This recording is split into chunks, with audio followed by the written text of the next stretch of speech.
Nós vamos conversar com um astronauta brasileiro, Marcos César Pontes. Ele vai mostrar o que ele está fazendo aqui em São Carlos e a sua visita nos laboratórios do Centro de Pesquisa em Ótica e Fotônica da USP.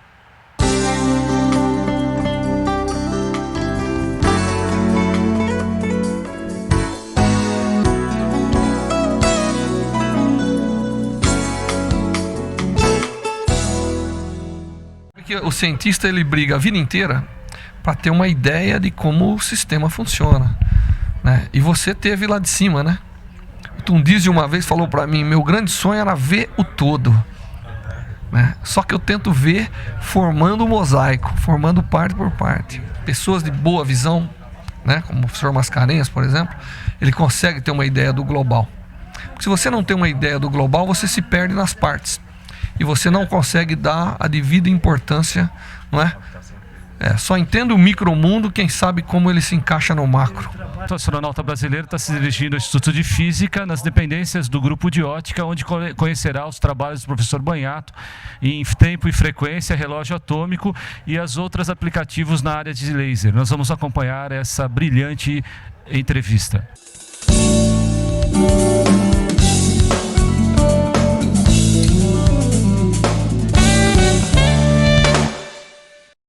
Professor Vanderlei, a vinda do primeiro astronauta brasileiro aos laboratórios do Instituto de Física, nos seus laboratórios em questão, conhecendo o relógio atômico brasileiro, o que significa isso? Bem, o Brasil é um país com grandes sonhos de dominar a tecnologia espacial, inclusive aeronáutica, como já dominamos, né? E ter o nosso satélite e trazer uma pessoa que visitou o espaço, viu a Terra por fora e valoriza a atividade científica básica que permitiu ele ir ao espaço é muito importante, né? Normalmente o usuário de ciência raramente vem ver aonde que aquilo é feito. Raramente a gente recebe aqui as pessoas usuárias da tecnologia que a gente mesmo gera. Ele vindo mostra o valor que a ciência básica tem para todo o desenvolvimento tecnológico de uma nação. Primeiro relógio atômico brasileiro. É demais. Eu tive a oportunidade de visitar muitos laboratórios, logicamente nas visitas que a gente faz nos Estados Unidos, no Japão também, mas é sempre o dos outros, né? Vamos dizer assim. É muito bom ver uma coisa nossa, isso é muito bom, né?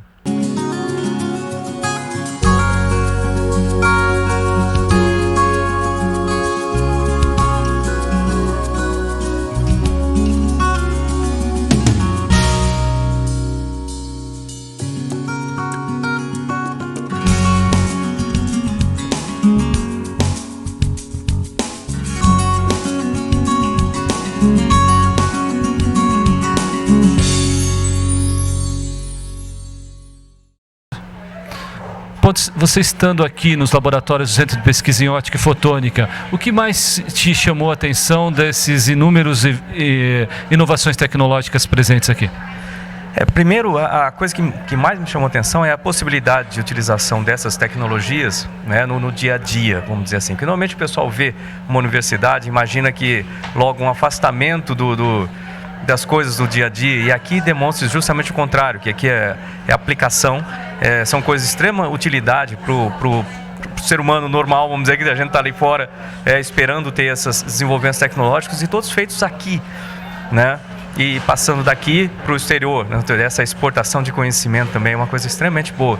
E você poder ver dentro dessa gama de possibilidades, algumas coisas que têm ligação direta, vamos dizer, com o programa espacial também. Então, para mim, foi muito interessante isso aí. Estando recebendo o astronauta brasileiro, qual a satisfação dos seus centros, dos seus laboratórios de pesquisas, poder demonstrar o que está sendo feito aqui? Bom, é um prazer muito grande receber o brasileiro ilustre, que de todos nós foi aquele que conseguiu ver o Brasil de longe. Certamente poder mostrar para ele o esforço que a gente vem fazendo em transformar a ciência em algo útil para a sociedade e também em algo útil para a evolução do homem é um prazer muito grande. Então, tem sido uma visita muito proveitosa em ambos os sentidos. Quando nós o recebemos a primeira vez, foi uma verdadeira revolução. Tantas possibilidades que havia de fazer coisas no espaço, né? E para nós era crucial que o grupo ainda estava num estágio bastante inicial. Nós ainda não éramos CEPID da FAPESP, ainda o Glaucio tinha chegado há relativamente pouco tempo da Inglaterra. Então tudo aquilo junto foi muito importante. Recebendo ele agora. Bom, é uma grande satisfação, de qualquer maneira. Naturalmente, eu não sei receber gente importante sem fazer pedidos. Então, estamos aqui encaminhando os bons resultados que tivemos, né, com a outra interação. E quem sabe a gente consegue um espaço para fazer algumas outras cristalizações no espaço. Porque esses são projetos que, embora não sejam assim de ação imediata, porque o desenvolvimento de um fármaco leva muitos anos. Então essa cocristalização com esse produto aí, que inibe uma enzima da Trypanosoma cruzi, né? Que é da via glicolítica, que é um trypanosoma que causa doença de Chagas, que é uma doença endêmica no Brasil, na África, em muitos lugares. Então, se nós não tivermos apoio assim de fontes que fazem esse apoio de maneira filantrópica, fica difícil de dar prosseguimento a certas pesquisas, né? Porque são experiências, isso aqui só pode dar resultado mesmo depois que se descobre alguns inibidores e depois que seja feito testes em animais, em humanos. Leva uma média de muito tempo para chegar num resultado. É um pouco arriscado até, porque às vezes, infelizmente, a droga não é tão eficiente ou não é tão, como poderia dizer, causa efeitos colaterais indesejáveis. Então, nem sempre é tão fácil, vai ter que se conhecer. Se não se conhecer, é que não se pode fazer a descoberta de novas drogas, né? É uma das funções dos astronautas, até utilizar o próprio corpo, vamos dizer, para ajudar nesses desenvolvimenmentos, né? E para mim é uma satisfação gigantesca. Aliás, sobre a pesquisa em microgravidade no país, uma das propostas que eu tenho já falado com a agência espacial e a gente está tentando, existe um programa microgravidade dentro da agência, mas é um programa muito pequeno, praticamente incipiente ainda. Eu acho que o Brasil tem condições e merece ter alguma coisa mais estruturada, uma coisa maior, que consiga congregar os esforços de universidades e centros de pesquisa no país todo em torno do tema de microgravidade, e que, por que não, poderia ter um embrião aqui, entendeu? E começar a ser desenvolvido aqui também. Eu acho que é uma possibilidade muito boa, porque se você for pensar bem, isso congrega não só estudos acadêmicos, ou a parte científica, mas também o desenvolvimento de produtos em microgravidade, utilizando a infraestrutura que já existe aqui, trazendo as ideias de muitos lugares juntos. Poderia ser feito aqui, esse embrião, e a partir daí a gente atrair também indústrias do setor privado, porque a eles também é um interesse muito grande nisso, que conseguir desenvolver um produto no espaço em que eles consigam colocar isso comercialmente, para eles também é muito interesse, por que não investir logo do começo. Então, fazer essa junção da parte acadêmica com a parte privada, né, visando produtos a serem utilizados no espaço, e com essa ligação nossa com o NASA, através da agência espacial ou diretamente, eu acho que é uma excelente oportunidade da gente desenvolver não só esse lado aqui, mas também o nosso esforço, vamos dizer assim, no programa espacial, em se ter vetores e foguetes que possam realizar pesquisas no espaço, tanto VLS, foguetes suborbitais, satélites como o satélite SARA e etc.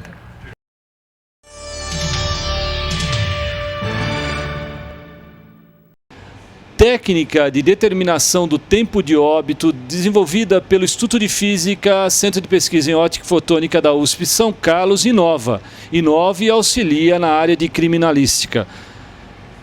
Doutor, conta pra gente de que forma esse processo foi desenvolvido e quais os benefícios que ele traz.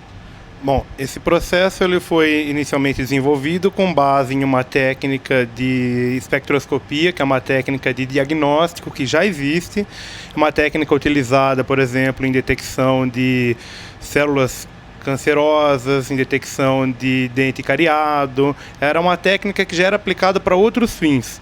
E aí a gente resolveu aplicar essa técnica para diferenciar o tecido vivo, o tecido morto com 1 dia, 2 dias, 3 dias, e tentar utilizar esse método para caracterizar conforme vai passando o tempo, o que o tecido vai variando utilizando a técnica já existente em outras áreas. Então, com essa técnica, a gente consegue, fazendo a adaptação correta, determinar o tempo de óbito de um cadáver que você encontra na cena de um crime, com várias vantagens dos processos que já existem hoje. Na verdade, o processo mais tecnicamente viável, ou melhor, as pesquisas apontam o caminho ideal para que se detectar principalmente o tempo em que o cadáver estava na cena do crime.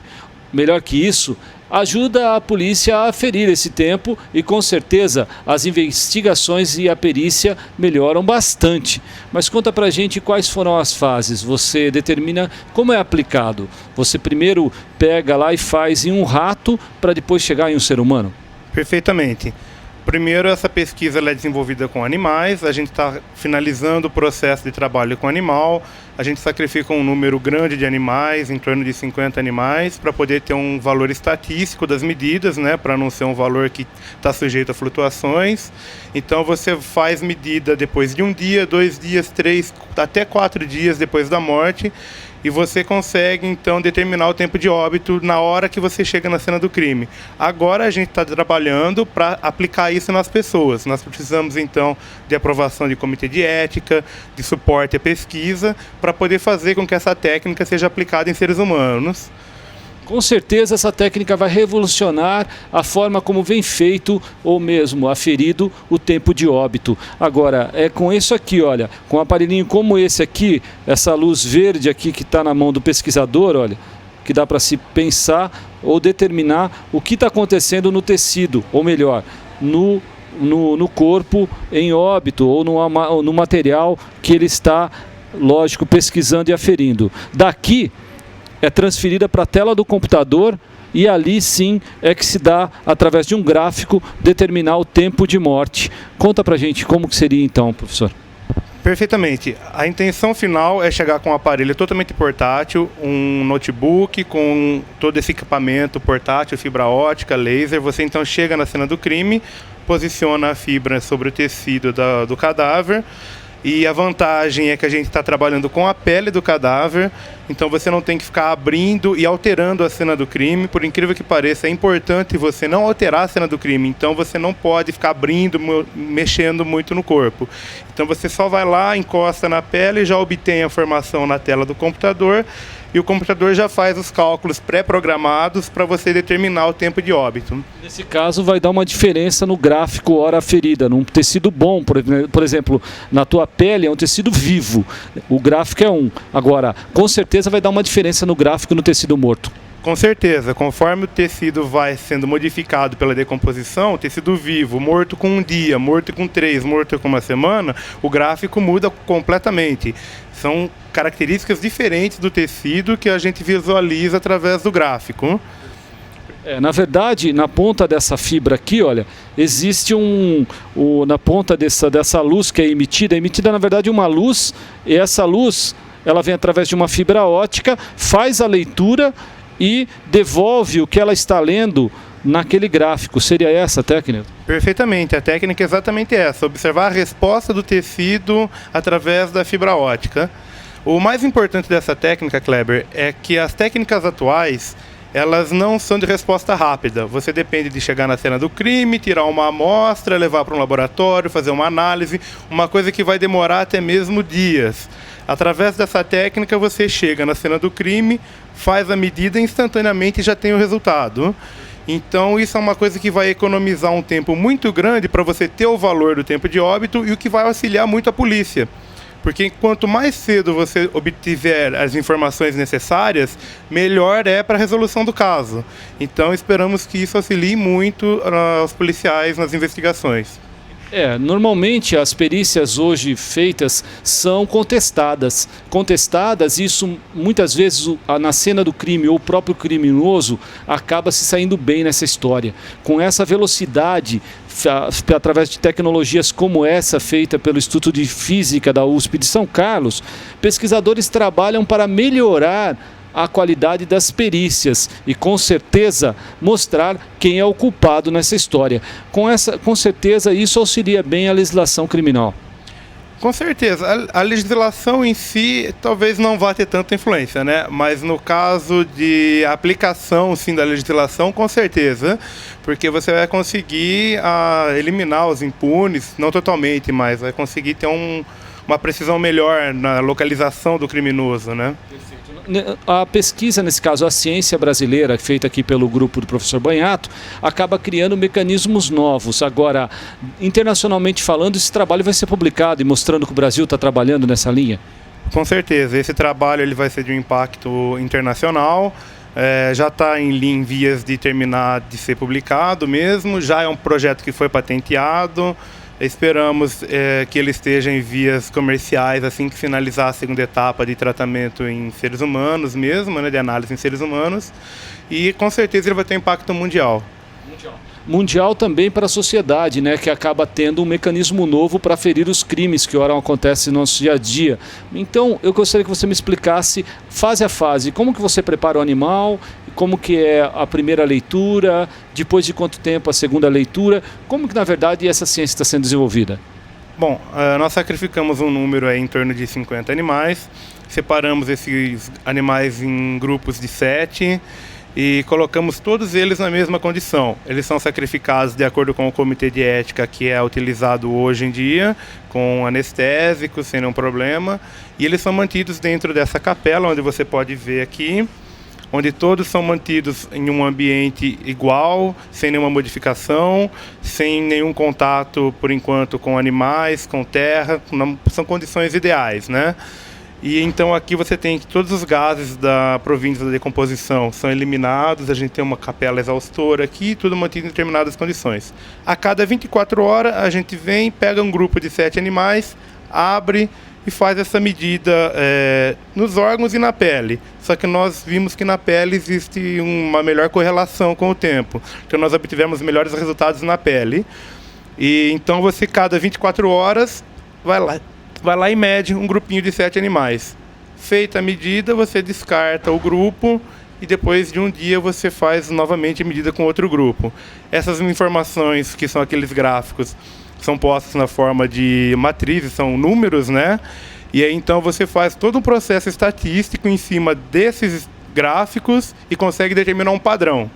Então, quando você chega em um animal que você não sabe quando foi que ele morreu, você vai lá, faz a medida na pele e compara com o banco de dados que você criou. E bate Com uma precisão muito boa. Precisão essa que vai dar uma nova dinâmica ao aferir os crimes hediondos. Precisão essa que a ciência trabalha em prol da sociedade. Pessoas como nós que queremos conhecer o final da história de novelas e de crimes que a gente acompanha no dia a dia pela televisão. Agora, a ciência vem mostrar quem é o criminoso.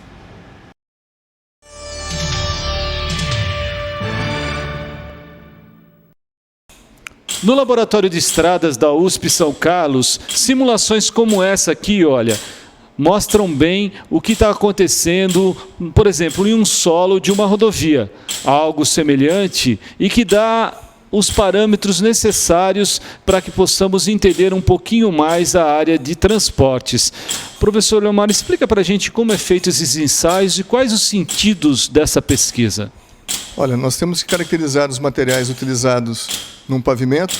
Normalmente a gente vê o revestimento asfáltico, né, a última camada, mas essa camada asfáltica ela está assente sobre uma base, sobre uma subbase que tem que ter a resistência adequada para a estrada ter um bom desempenho. Então, em laboratório, nós simulamos como o material se comporta quando submetido a cargas cíclicas, a cargas repetidas, e esse é um dos ensaios fundamentais para termos os parâmetros de dimensionamento do pavimento. O pavimento, lógico, uma estrada pode ser mais resistente, menos resistente e, na verdade, ser danificada. Aqui, olha só, à medida que você ouve ou percebe esses batimentos, o computador está registrando lá o que está acontecendo. Professor, na verdade, aqui existem sensores que dão esses parâmetros para o computador armazenar. Sim, tem um sistema de aquisição de dados que transfere as informações captadas pela instrumentação e vai diretamente para um banco de dados e depois esses dados são analisados e são feitas geralmente em laboratório análises comparativas para que tenhamos sempre o melhor material disponível para o meio técnico. Mas o principal material aqui, criado aqui dentro desse laboratório, foi o asfalto de borracha. Um asfalto 100% ecológico, ou melhor, aproveitando materiais que poderiam estar hoje danificando e impactando o meio ambiente, servindo de asfalto. Professor, como que foi feita essa pesquisa e quais os critérios? Olha, eu acho que é importante a oportunidade para relatar um pouquinho da história da pesquisa do asfalto borracha. Em 92 e 93, 1992 e 1993, eu fui professor visitante da Universidade do Texas e acompanhei a legislação americana em 1991, estabelecendo valores, porcentagens de reutilização de borracha de pneus usados em pavimentação asfáltica. Voltando ao Brasil em 94, eu apresentei o primeiro projeto de pesquisa sobre asfalto borracha no Brasil, já que a situação no Brasil é ainda mais complicada, porque nós não temos aterros sanitários, a disposição mesmo em aterros sanitários ocupa espaço, portanto encarece, e se não vai para o aterro sanitário, vai para lixão, vai para depósitos na beira de estradas, em rios, então a contaminação ambiental é muito séria. Hoje a gente tem visto o problema da dengue. Então, a proposta serviu para utilizar um material que causa um problema ambiental terrível e, ao mesmo tempo, tinha potencial, conforme as pesquisas mostraram, para melhorar as propriedades do pavimento. Imaginem só, um asfalto feito à base de pneu. O pneu que ora era jogado em qualquer parte, ou mesmo queimado, causando bastante impacto ambiental, agora é utilizado como asfalto. Professor, quais as vantagens do asfalto de borracha? Olha, uma das coisas que o pavimento tem que apresentar é a elasticidade. Ele eventualmente pode se deformar sob a ação das cargas repetidas do tráfego, mas ele não pode ter essa deformação permanente, tem que ser uma deformação que vai e volta, uma deformação elástica. E a incorporação da borracha de pneus faz com que esse material tenha um comportamento elástico. A elasticidade também faz com que ele tenha uma menor propensão a trincas. Então, para o pavimento, ele é bom tanto para evitar aquelas deformações que podem comprometer a segurança, por permitir o acúmulo de água e causar aquaplanagem, e evitar as trincas. E para o meio ambiente, obviamente, é uma das possibilidades de solução. O problema é muito complexo, obviamente não vai ser só com asfalto borracha que a gente vai resolver o problema, mas uma importante contribuição é dada com a utilização da borracha de pneus em misturas asfálticas. A borracha de pneu misturado em misturas asfálticas, como o professor está explicando, e depois ensaiados em equipamentos como esse, vai medir, lógico, a elasticidade e outros mecanismos, ou melhor, parâmetros, que podem ser utilizados para essa finalidade, fazer o asfalto de borracha. Professor, na verdade o Brasil saiu na frente com essa proposta?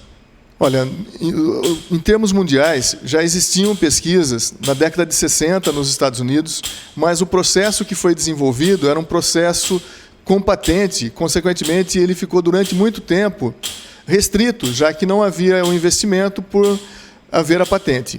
Então, no início da década de 90, recomeçaram as pesquisas e, como é um assunto muito comentado, todas as rodovias que a gente anda têm os cartazes anunciando que está sendo utilizado o asfalto ecológico, eu gostaria de chamar a atenção que a primeira pesquisa foi iniciada no Departamento de Transportes. As duas primeiras teses defendidas no Brasil foram de orientadas minhas, que trabalharam com os dois principais processos e cujos resultados serviram de base para as indústrias produzirem o asfalto borracha. Então, hoje, duas empresas estão produzindo, estão distribuindo, já existem mais de 1.000 quilômetros feitos, e como tudo, não se pode simplesmente achar que só o material é capaz de dar bons resultados. Infelizmente, tem ocorrido alguns insucessos, mas não em função do material, mas em função de falhas construtivas, de dimensionamento inadequado. Então, se, porventura, alguém tiver contato com algum insucesso, da mesma maneira que não é panaceia, não é solução para todos os problemas, inclusive, contribui para melhorar a propriedade do asfalto, contribui para minimizar o impacto ambiental, mas não faz milagres. Ainda assim, a gente precisa de boa engenharia, precisa de bom projeto, porque só um material não faz milagres, e alguns insucessos, alguns casos de insucesso têm ocorrido, e o meu medo é que uma tecnologia com tanto potencial possa vir a ser estigmatizada por alguns casos de insucesso.